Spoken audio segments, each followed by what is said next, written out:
Est-ce que votre cœur est dans la joie?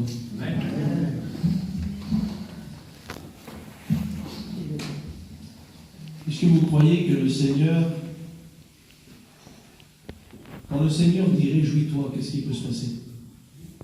Vous savez, quand on reçoit un coup de fil, quand on reçoit un coup de téléphone, un client, je ne sais pas, hein, et puis qu'on voit le numéro, on ne sait pas qui c'est. C'est qui ce numéro-là? On décroche. Déjà, quand on va décrocher, on ne parle pas comme d'habitude. Allô?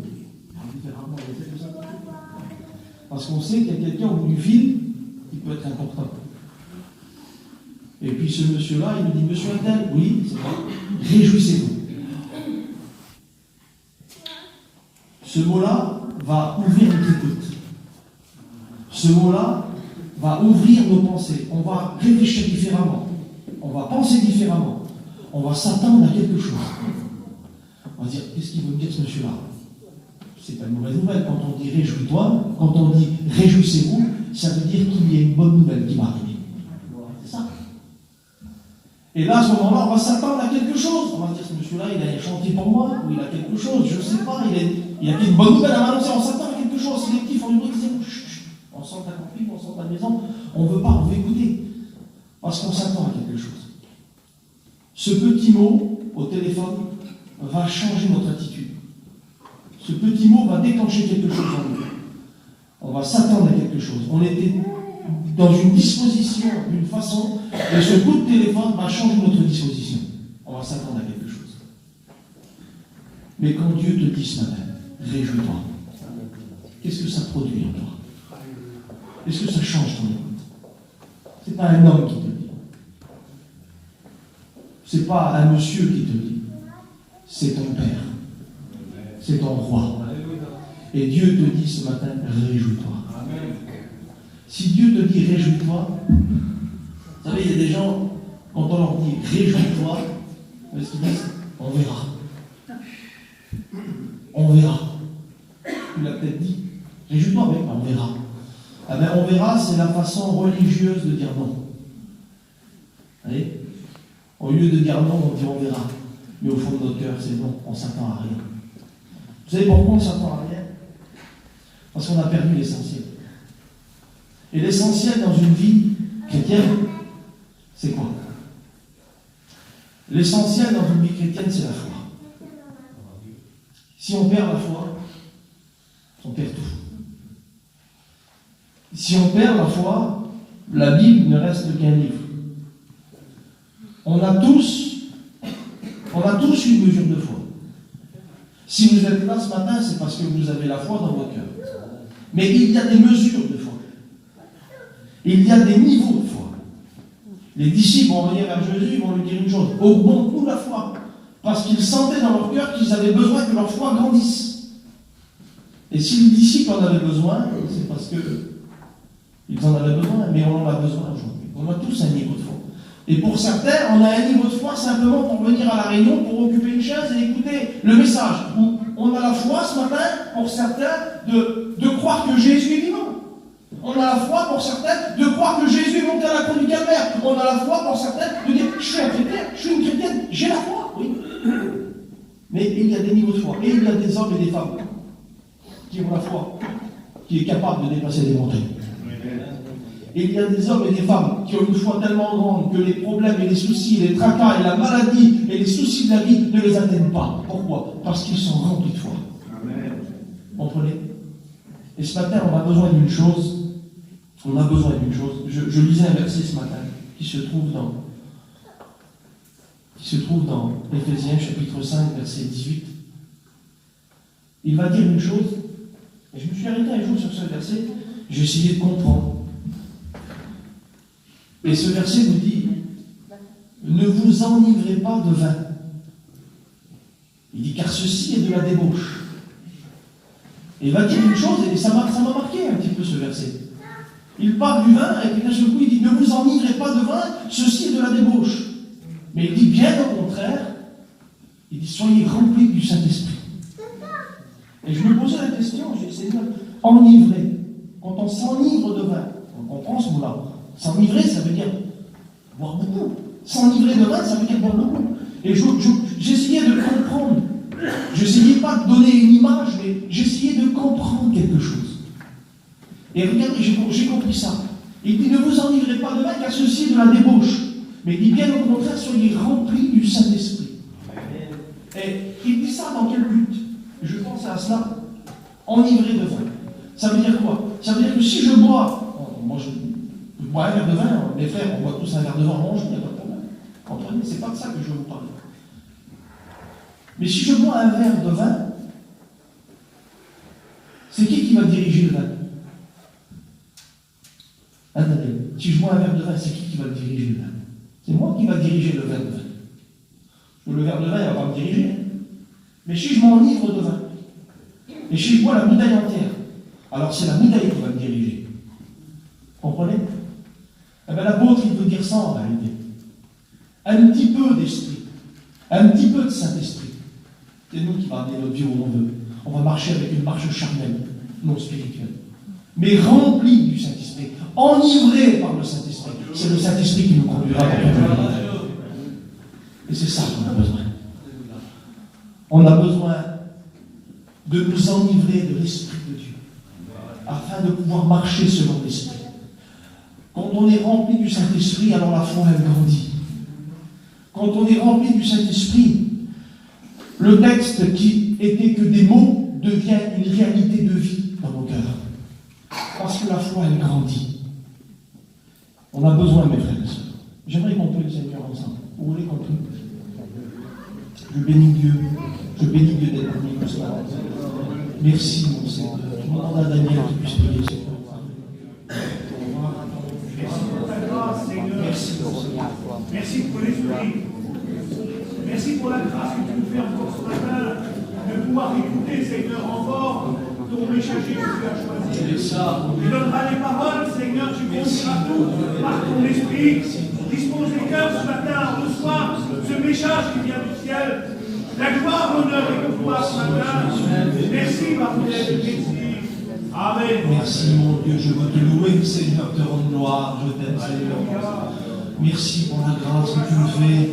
Merci pour l'honneur que tu me fais, Seigneur, d'être dans ta maison ce matin, pour glorifier ton nom, pour louer ton nom. Seigneur, tu es mon roi, tu es le roi des rois, tu es mon sauveur, je te dis merci ce matin. Seigneur, que l'Esprit puisse prendre toute la place ce matin, Seigneur. Que les murs soient écroulés ce matin, Seigneur. Que les chaînes puissent tomber ce matin. Que l'incrédulité puisse être brisée. Que la foi puisse naître à travers le Saint-Esprit. Seigneur, manifeste ta gloire. Nous voulons voir ta gloire, Seigneur. Si cette église a été montée un jour, c'est pour que ta gloire se manifeste avec puissance. Si des hommes ont répondu à ton appel, c'est pour que ta gloire, Seigneur, se manifeste avec puissance. Si nous marchons avec toi, Seigneur, c'est pour voir ta gloire. C'est pour voir ton amour se manifester. Bénis chacun de nos cœurs, Seigneur. Je veux te rendre gloire, je veux te rendre grâce. Merci Jésus. Merci Seigneur. Alléluia. Amen. Amen. J'aimerais vous parler ce matin de quelque chose qui me tient à cœur. Le Seigneur me parlait un jour, et puis, un serviteur de Dieu, je ne vais pas dire ordinaire, parce qu'on est des serviteurs que Dieu a choisis, chacun d'entre nous. C'est important, Seigneur. Et Dieu nous parle en tant que serviteur de Dieu, et Dieu mettait dans mon cœur quelque chose. Je voyais l'Église en général, et puis je disais, Seigneur, aujourd'hui, on a des églises qui sont remplies. On a des messagers extraordinaires, on a des enseignants extraordinaires. Et j'ai dit, Seigneur, le peuple a besoin. Les chrétiens ont besoin. Et j'ai dit, Seigneur, aujourd'hui, je réalisais une chose, c'est que, en réalité, l'Église a perdu quelque chose.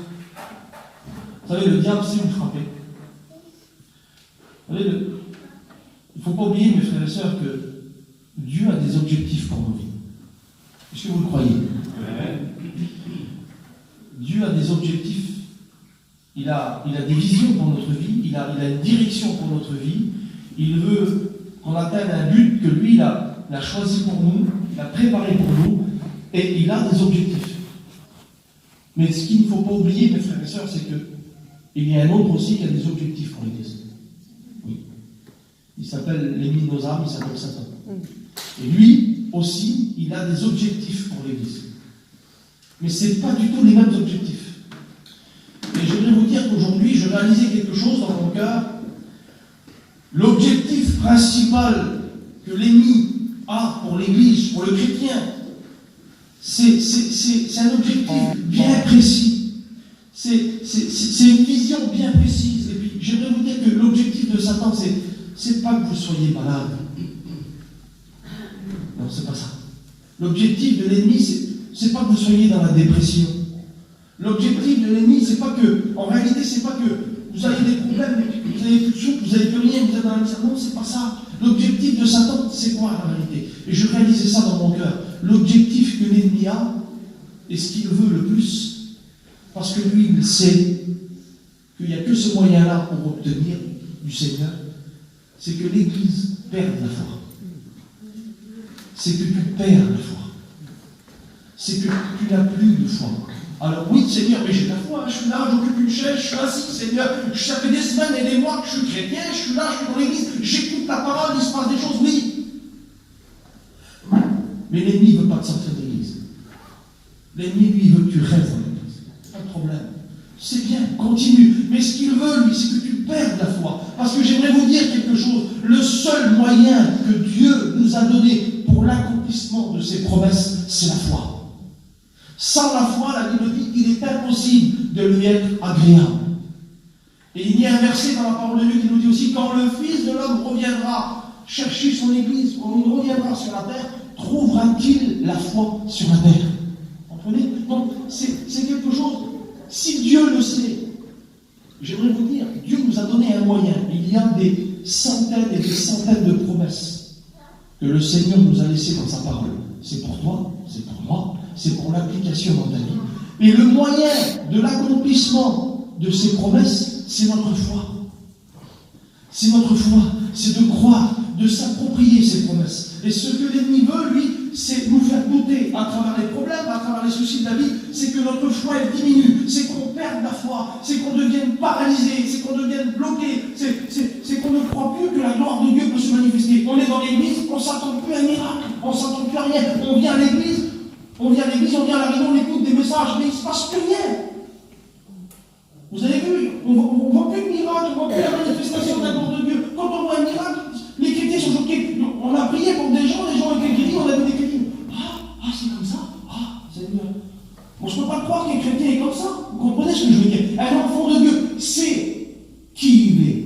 Est-ce que tu sais qui tu es? Est-ce que tu connais, chrétien, chrétienne? Est-ce que tu connais ton identité? Est-ce que tu sais qui tu es réellement? Oui, je suis chrétien, oui. Est-ce que tu sais qui vit en toi? Est-ce que tu sais ce qui peut se passer avec le Saint-Esprit, la puissance de Dieu? Est-ce que tu sais ce qui peut se passer quand le feu du Saint-Esprit tombe sur une personne?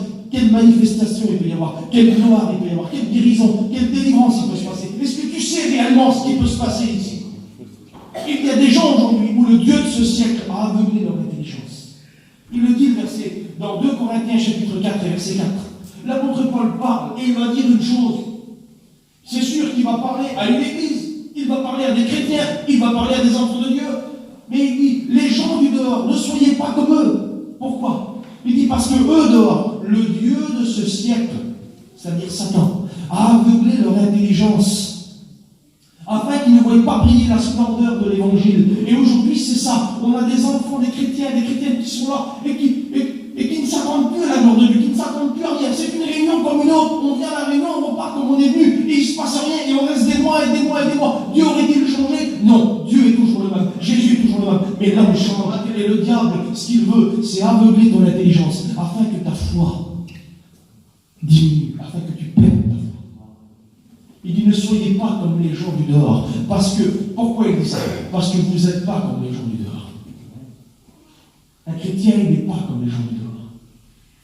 Quelqu'un qui a accepté Jésus comme son sauveur, il n'est pas comme les gens du dehors. Il ne doit pas se comporter comme les gens du dehors. Il ne doit pas vivre comme les gens du dehors. Il ne doit pas penser comme les gens du dehors. Il ne doit pas parler comme les gens du dehors. Parce que ce n'est pas n'importe qui. Tu as le Père, le Fils et le Saint-Esprit. Tu as les 3 personnes les plus puissantes de tout l'univers qui vivent en toi, qui s'établissent en toi, qui marchent avec toi. Tu ne dois pas limiter Dieu. Tu dois avoir une foi grande. Tu dois t'appuyer sur les promesses de Dieu. Le Dieu de ce siècle veut aveugler l'intelligence. Il veut aveugler la foi. Et nous, vous savez ce qu'on dit? Mais moi, je ne suis pas plus que les autres. Tout ce que les chrétiens normaux font, je le fais. Or, tu me demandes d'être un super spirituel. Non. Ah oui? C'est un fanatique, celui-là. Il prie trop. Il lit trop. Il a toujours des révélations. Tu ne te poses pas la question pourquoi tu n'en as pas, toi? Tu ne te poses pas la question pourquoi Dieu ne te parle pas, toi? Tu ne te poses pas la question pourquoi? C'est quand la dernière fois que tu as ouvert ta Bible et que tu as laissé le Seigneur te parler? Ah, mais je témoigne de toi, Seigneur, je parle de toi, Seigneur. Je témoigne autour de moi. Oui, c'est plus facile de parler de Dieu que de parler à Dieu. Vous avez vu? C'est facile de parler de Dieu. Mais de s'asseoir et de parler à Dieu, c'est plus difficile. C'est difficile de s'asseoir et de dire, Seigneur, je vais passer un temps avec toi. Je veux te parler parce que j'ai besoin que tu me parles. Quand on aime quelqu'un, qu'est-ce qui se passe? On aime passer du temps dans sa présence. Comprenez? Ma femme, je l'ai tellement aimée que j'ai quitté mes parents, j'ai quitté tout le monde et je suis parti. Je me suis attaché à elle. Ça fait 12 ans que je suis marié. Et c'est ma femme. Comprenez ce que je veux dire? Quand on aime quelqu'un, ça ne coûte pas. Quand on aime quelqu'un, le sacrifice ne coûte pas. Ce qu'on a besoin, c'est d'aimer Jésus. Mais on a besoin que notre foi grandisse. On a besoin que notre foi grandisse. Parce que Satan, l'ennemi de nos âmes, ce qu'il veut, c'est éteindre la foi. Éteindre la foi. Et il y a des milliers de chrétiens dans le monde entier qui ont perdu cette arme, cette puissance. C'est la foi. Un homme qui est rempli de foi, c'est un homme qui... On ne peut pas le déstabiliser. Vous comprenez ce que je veux dire? C'est impossible. Il y a un homme dans la Bible. Je voudrais vous parler d'un homme, juste dépeindre sa vie vite fait. Peut-être que tu es comme ça. Cet homme-là, pour se trouver dans la situation où il était, il avait perdu la foi. Pourtant, c'était un juif. Pourtant, c'était un homme qui connaissait les choses. Mais il se retrouve dans cet état. Et il s'attend de recevoir quelque chose. Et il reçoit tous les jours quelque chose. Tous les jours, il reçoit quelque chose. Tous les jours, il reçoit quelque chose, mais il reçoit quelque chose, mais qui ne change pas sa vie. Il reçoit quelque chose qui ne change pas son cœur. Il reçoit quelque chose qui l'aide tous les jours, qui l'aide un petit peu tous les jours, mais il ne reçoit pas ce miracle. Il ne reçoit pas ce qu'il doit recevoir réellement dans son cœur. Et cet homme, ça se trouve dans les Actes des Apôtres, au chapitre 3.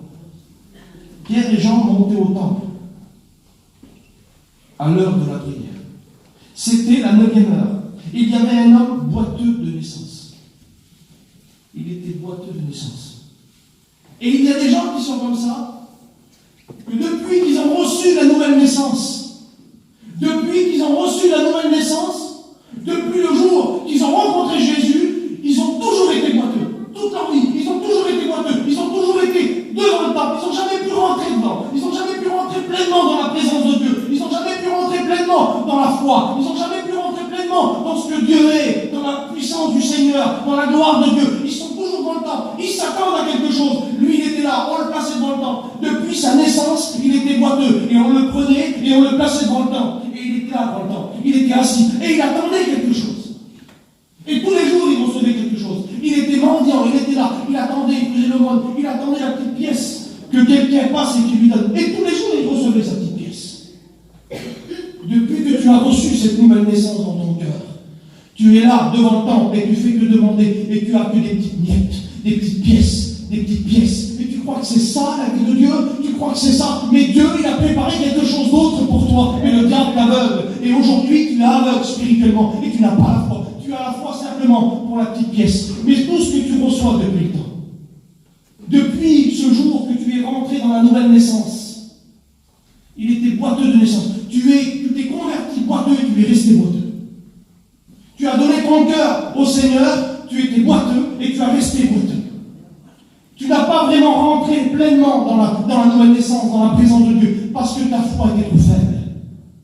Parce que ta foi, elle était simplement basée sur la petite miette. Et ça te suffisait. Et tu croyais que c'était ça pour toi, de vivre avec Jésus. Ces petites miettes que la personne, elle vient et qu'elle te donne. Ce petit mot, c'est bien. C'est ça la vie de Dieu. Puis tu te contentais d'un frisson. Merci Seigneur, je reviens à la réunion, je suis découragé, t'étais pas bien. Tu reviens à la réunion, un petit coup de frisson, un petit coup de parole, et c'était reparti.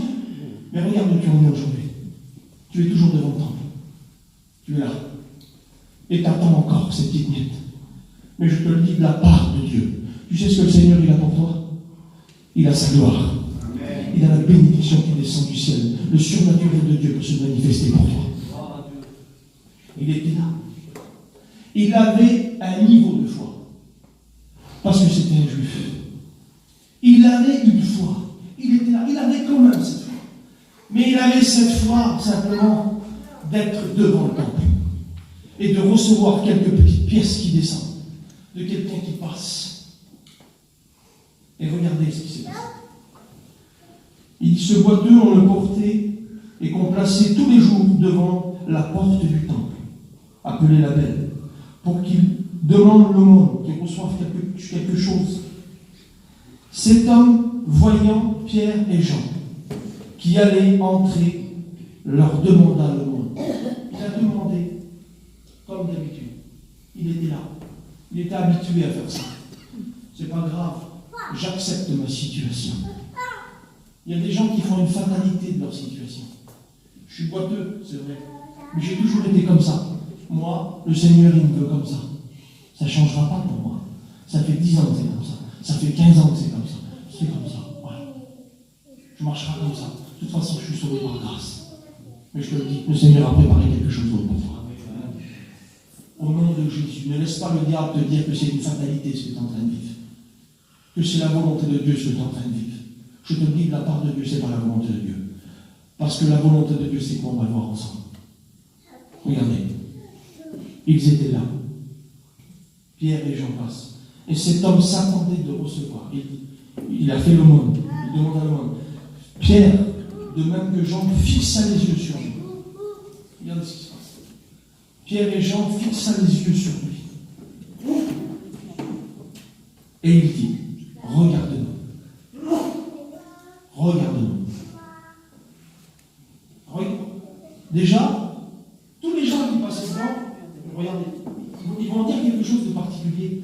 Parce que quelqu'un qui fait l'aumône, on passe devant, on fout une pièce, et puis on s'en va. Puis c'est fini. Chaque personne qui passe devant, on fout juste dans la poche, vite fait, on met une pièce, on s'en va. C'est tout juste si on regarde sur la personne. Mais eux vont dire une chose que jamais personne n'a dit. Ces hommes-là, quand ils vont venir devant lui, ils vont dire quelque chose que jamais personne n'a dit sur cet homme. Ces deux hommes se passent devant eux, lui, il s'attend, il fait l'aumône, et là, Pierre et Jean le regardent, et ils vont dire quelque chose que les gens que peut-être jamais personne n'a dit sur lui. Ils vont lui dire, regarde-nous. Seigneur, comment ça? Et là, quand il les regarde, la Bible dit, quand il les regarde, il s'attendait à recevoir quelque chose. Il s'attendait à recevoir quelque chose. Parce que ces hommes-là ne parlaient pas comme les autres hommes. Ces hommes-là avaient quelque chose en eux qui n'était pas comme les autres. Ils avaient reçu quelque chose. Ils étaient remplis du Saint-Esprit. Ils sortaient de la chambre haute. Ils venaient de prêcher. Les 3000 âmes venaient se donner à Dieu. Ils étaient remplis du Saint-Esprit. Pierre, à ce moment-là, juste quelques versets avant, il vit une expérience qu'il n'a jamais vécue de sa vie. Il a marché avec Jésus. Il a marché avec Jésus. Il n'a jamais rien. Il a vu des choses, mais il n'a jamais rien accompli. Et là, à ce moment-là, quand il est rempli du Saint-Esprit, il prêche. Les 3000 personnes sont touchées par la parole. Et là, il est rempli du Saint-Esprit. Là, c'est plus moi qui vis, c'est Christ qui vient moi. Il a la manifestation de la puissance du Saint-Esprit. Et quand il vient dans le temps, il voit cet homme. Et il lui dit, écoute-moi, regarde-nous. Regarde-nous, tu t'attends à quoi? Regarde-nous, tu t'attends à quoi? Et t'es là ce matin, qu'est-ce que t'attends encore? T'attends encore des petites pièces? Et cet homme-là, il regarde. Et puis sûrement qu'il attendait une petite pièce. Sûrement qu'il attendait encore une petite miette. Ça fait des années que tu marches avec boiteux, avec ces petites pièces. Tu ne rentres jamais dans la présence de Dieu parce que tu es boiteux. Et il y a un handicap qui est sur ta vie. Et ça t'empêche de rentrer dans la présence de Dieu, de rentrer dans la gloire de Dieu, de rentrer dans l'amour de Dieu, de rentrer dans la plénitude de la vie avec Jésus. Et ça t'empêche. Tu es dans le temple depuis des années. Tu as reçu cette naissance, mais tu es boiteux depuis cette naissance. Et cet homme est là. Et quand Pierre et Jean lui disent, regarde-nous. Quand Pierre et Jean lui disent, regarde-nous, il lève la tête. Il s'attend à recevoir quelque chose, le texte nous dit. Mais il s'attendait à quoi? Il s'attendait encore à quelques petites pièces. Jésus te dit, lève la tête. Regarde-moi. Regarde-moi. Jésus te le dit ce matin. Regarde-moi. regarde-moi. Qu'est-ce que tu attends de moi? Tu crois que je vais te donner encore une petite pièce? T'attends encore quoi? T'attends encore un frisson? T'attends quoi? T'attends un petit coup de pleurs? Tu veux quoi? Tu veux quoi? J'ai plus pour toi. Moi, je veux quelque chose pour toi. Jésus veut quelque chose pour toi. La volonté de Dieu, elle a un désir pour toi. Jésus a un plan pour toi. Jésus a une direction pour toi. Jésus veut quelque chose pour toi. Jésus ne veut pas des miettes, lui. Vous savez ce qu'il dit, cet homme? Regarde-nous. On n'a ni or, ni argent. Le monde, ce qu'il donne, ça sert à rien. Aujourd'hui, t'attends quoi? T'attends quoi? Tu veux des choses? Tu veux te réjouir dans ton cœur avec des miettes? Non. C'est bien. Je vais te donner une pièce, ça sera toujours pareil. Tu seras boiteux toute ta vie. Ce que tu as besoin, c'est d'un miracle. Ce que tu as besoin, c'est d'un miracle. Et je te le dis de la part de Dieu. Ce que tu as besoin ce matin, c'est d'un miracle. Tu as besoin du miracle de Dieu. Tu as besoin du miracle de Dieu. Arrête d'avoir foi simplement pour des miettes. Ça fait des années que tu es chrétien et chrétienne, que tu marches avec Dieu, et ta foi elle est grande comme ça, et il ne se passe rien, il n'y a que des miettes, il n'y a que des misères. Mais au nom de Jésus-Christ, il faut que ta foi elle grandisse. Et il faut que tu crois, et que tu dis, Seigneur, c'est ce matin. J'ai compris, je veux comprendre, je veux accepter ta volonté. Et regardez ce qu'il veut dire. Il dit, regarde-nous. Regarde-nous. Lui, il les regarde et il s'attendait à recevoir quelque chose. Il s'attendait à recevoir une pièce, il s'attendait à recevoir encore ce qu'il avait l'habitude de recevoir. Mais à ce moment-là, on n'a ni or ni argent. Mais au nom de Jésus-Christ, Seigneur, on va te donner ce que tu as jamais reçu. Depuis ta naissance, tu ne marches pas. Mais on va te donner aujourd'hui ce que tu attends depuis 20 ans, depuis 30 ans, ce que tu fais depuis le temps, depuis que tu marches avec Jésus, tes boiteux, tes dans le temps. On va te donner ce que jamais personne ne pourra te donner. On va te donner à quoi? On va te donner à quoi? On va te donner à quoi? On va te donner à te lever. On va te donner à marcher. On va te donner à te réjouir. On va te donner à rentrer dans le temps. On va te donner à être rempli du Saint-Esprit. On va te donner à être rempli de la présence de Dieu. On va te donner une réussite spirituelle. On va te donner la gloire de Dieu. On va te donner la bénédiction. Regarde-nous, on n'a rien. Mais au nom de Jésus-Christ de Nazareth, lève-toi et marche. Tu sais ce que c'est le désir de Dieu? C'est que tu te lèves et que tu marches. Et que tu marches. La Bible dit qu'il va se lever, il va lui tendre la main, il va se lever. Ses chevilles et ses jambes vont devenir fermes. Et vous savez ce qu'il va faire? Pour la première fois de sa vie, écoutez bien, pour la première fois de sa vie, cet homme va se lever tout seul. Pour la première fois de sa vie, cet homme va marcher. Pour la première fois de sa vie, cet homme va rentrer dans la plénitude de la présence de Dieu. Pour la première fois de sa vie, cet homme va être rempli du Saint-Esprit. Pour la première fois de sa vie, il va marcher pour Jésus. Pour la première fois de sa vie, il va rencontrer Jésus-Christ. Et il va marcher réellement comme Jésus le veut. Pour la première fois de sa vie, cet homme va se lever et il va rentrer dans le temps. Et il va être rempli de joie, débordant de joie. J'aimerais te dire, au nom de Jésus-Christ, pour la première fois de ta vie, Jésus va te faire lever et tu vas marcher. C'est ce que Jésus veut. Il veut te faire lever. Mais il faut que tu prêtes foi dans sa parole. Jésus veut voir une seule chose. Jésus veut voir la foi de ton cœur. Il faut que tu te lèves et que tu dis, Seigneur, tu me dis quoi? J'attends toujours quelque chose. La bénédiction, mais tu crois que c'est ça? Le diable te roule. Le diable te fait croire que ce que tu es en train de vivre, c'est ça, il n'y a pas autre chose. Mais au nom de Jésus-Christ, il y a autre chose à vivre dans ta vie. Il y a une bénédiction extraordinaire. Le Seigneur a préparé des choses pour toi. Le Seigneur veut te faire rentrer la volonté de Dieu. Si Dieu nous a envoyés ici ce matin, c'est parce que Dieu le veut. Et si le message est comme ça, c'est parce qu'il y a une victoire pour toi ce matin. C'est ce matin pour toi. Je te le dis de la part de Dieu. Tu vas commencer à marcher réellement et tu ne marcheras plus jamais comme tu marchais. Tu vas te lever, tu vas rentrer dans la présence de Dieu et plus jamais de ta vie tu marcheras comme tu marchais. Si tu acceptes la volonté de Dieu, si tu acceptes la volonté de l'Esprit, parce que l'Esprit veut te faire marcher, parce que Jésus veut te faire marcher. Et ce matin, si tu acceptes la volonté de Dieu, si tu acceptes, tu verras la gloire de Dieu. Merci Jésus pour ta grâce. Je vous le dis de la part de Dieu, je sens la présence de Dieu ce matin. Et je le disais hier, je le dis encore. Dieu ne fait pas ressentir sa présence simplement pour dire qu'il est là. Juste pour dire qu'il qu'il est là dans un coin. Je suis là, je vous fais ressentir ma présence, je suis là. Vous voyez, je suis là. Non. Quand Dieu fait ressentir qu'il est là, c'est parce qu'il veut agir en profondeur. C'est parce qu'il veut faire sa gloire dans ta vie. C'est parce qu'il veut agir. Il veut faire quelque chose en toi. Il y a une histoire dans la parole de Dieu. Je termine avec cette histoire. Il y a une histoire dans la parole de Dieu. Il y a Marthe et Marie qui est là. Et cette histoire a béni mon cœur de la part de Dieu. Ça se trouve dans l'évangile de Jean, chapitre 11, verset 21. Il va se passer quelque chose à ce moment-là. Quelque chose de très particulier. C'est un miracle qui est extraordinaire. Lazare est mort, le cousin de Jésus, le frère de Marthe et Marie. Il est mort depuis 4 jours. En réalité, l'attitude de Marthe, elle est logique. En réalité, l'attitude de Marthe, elle est logique. Daniel, on aurait pu se réfléchir comme ça. Il est mort depuis 4 jours, c'est bien. Je ne m'attends même pas à un miracle, je ne m'attends même pas à la gloire de Dieu, je ne m'attends à rien, c'est fini, ça fait 4 jours. Et le reste que je vois, son corps est en décomposition, c'est fini, tu ne peux plus rien faire, qu'est-ce qui se passe? Tu guéris un aveugle, je veux bien, tu fais marcher un boiteux, tu es capable de guérir un lépreux, mais là, le miracle, comment on va faire pour faire un miracle? Et puis ça se passe, Jésus vient, et puis Lazare est mort depuis 4 jours. Et puis Marthe, elle va dire quelque chose à Jésus. Elle va dire, si tu aurais été là, Seigneur, si tu aurais été là, avant qu'il meure, si tu aurais été là, Lazare ne serait pas mort. Si tu aurais été là, Jésus, Lazare ne serait pas mort. Et on est comme ça dans notre foi, mes frères et sœurs. On vit avec le passé. Elle croit au passé.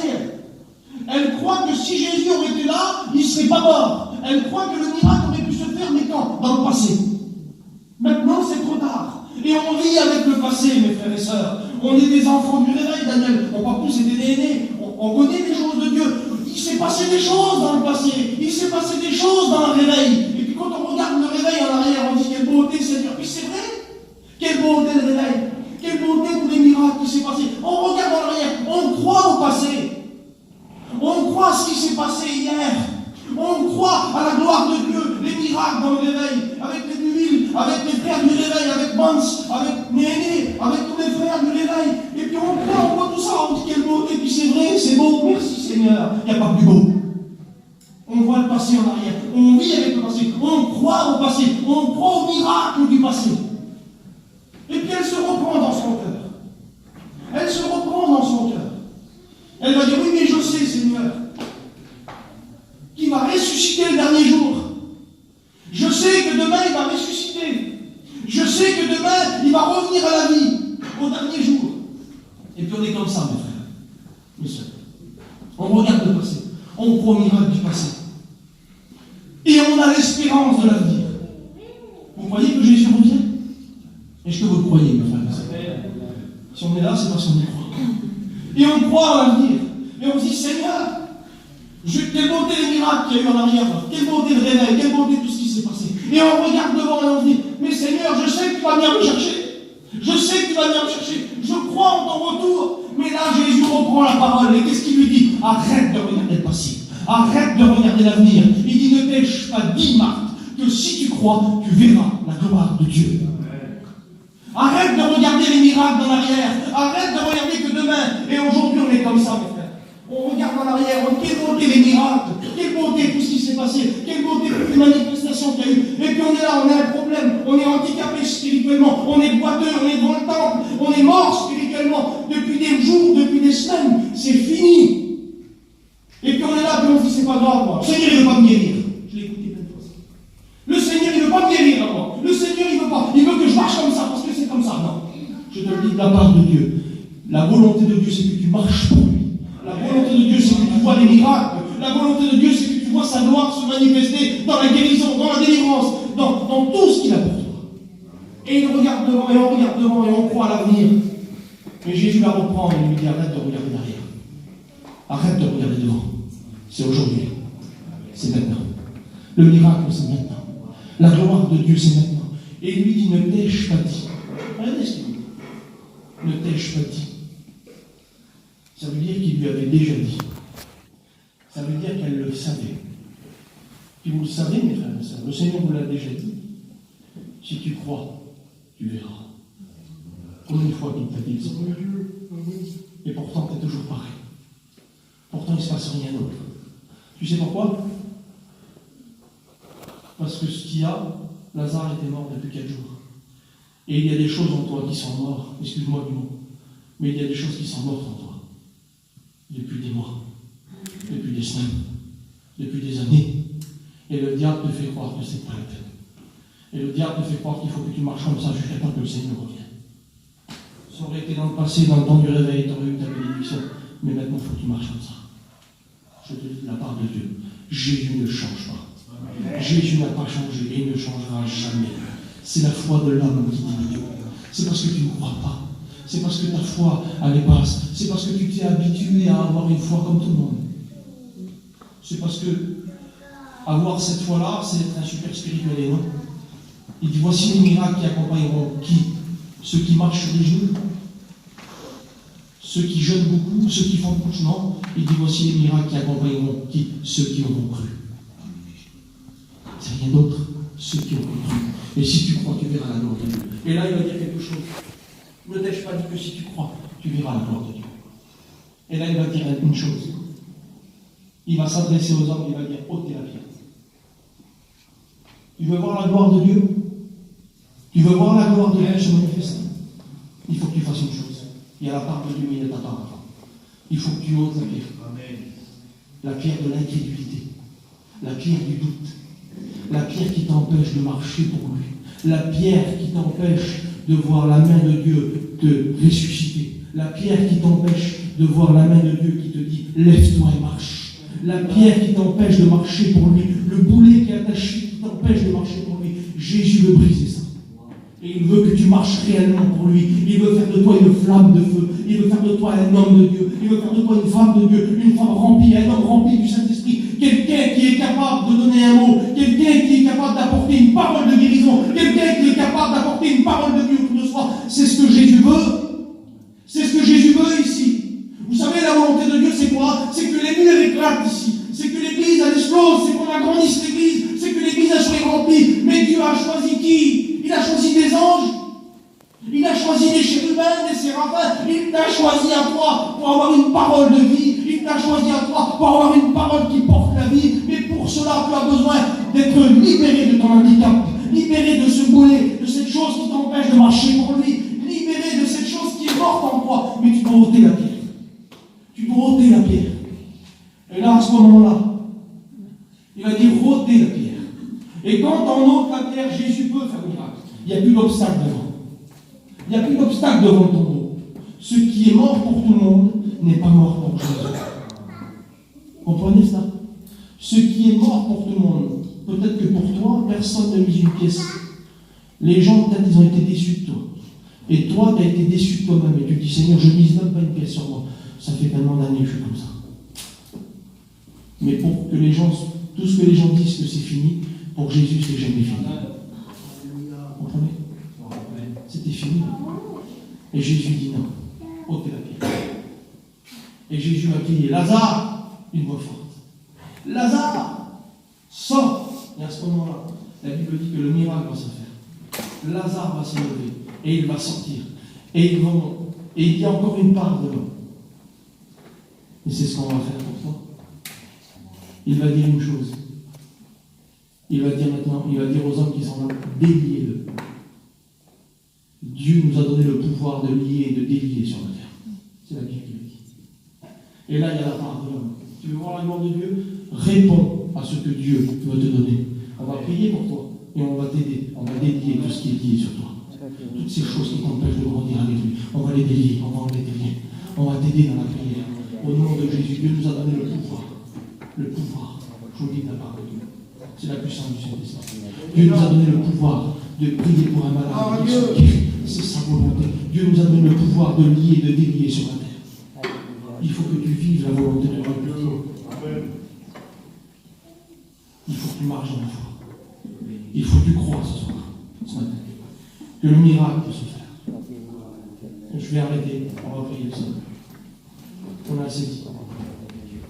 C'était le message que je voulais partager. Au nom de Jésus, ne reste pas dans ton incrédulité. Arrête et n'écoute pas la voix d'ennemi qui te dit oui, mais ça sera comme les autres fois. Au nom de Jésus, je te le dis de la part de Dieu. Si Dieu a désiré te parler comme ça, c'est que ça ne sera jamais comme les autres fois. C'est parce que si tu as foi dans ton cœur, si tu crois de tout ton cœur, si tu crois de tout ton cœur que Jésus est capable de dire lève-toi, et si tu acceptes cette volonté-là, je te le dis de la part de Dieu, tu marcheras pour Dieu comme tu n'as jamais marché. Tu es boiteux depuis ta naissance. Tu comprends? Depuis la nouvelle naissance, tu boites. Tu n'arrives pas à rentrer réellement dans la présence de Dieu. Tu n'arrives pas à rentrer réellement dans le temple. Tu n'arrives pas à te réjouir avec tes frères. Tu es là. Et tu te contentes de quelques petites pièces. Mais au nom de Jésus, regarde-le. Regarde-le ce matin. Dieu te le dit ce matin. Regarde-moi. Jésus te le dit. Lève ta tête. Regarde-moi. Je ne vais pas te donner de l'or, de l'argent. Mais ce que j'ai, je te le donne. Lève-toi et marche. C'est du miracle que tu as besoin. Dieu t'appelle ce matin. Et s'il y a quelqu'un qui s'est senti concerné, il n'arrive pas et qu'il a besoin que quelque chose ressuscite en lui, que quelque chose se réveille en lui, et que cette foi grandisse en lui, et que la gloire de Dieu se manifeste, que Dieu veut te faire vivre quelque chose que tu n'as jamais vécu. Fais un bilan de ton cœur, tu l'as fait ce matin. Mais il faut que tu acceptes la volonté de Dieu pour toi. Alors tu vas te lever à ta place, on va prier, Seigneur. Au nom de Jésus-Christ, lève-toi et marche.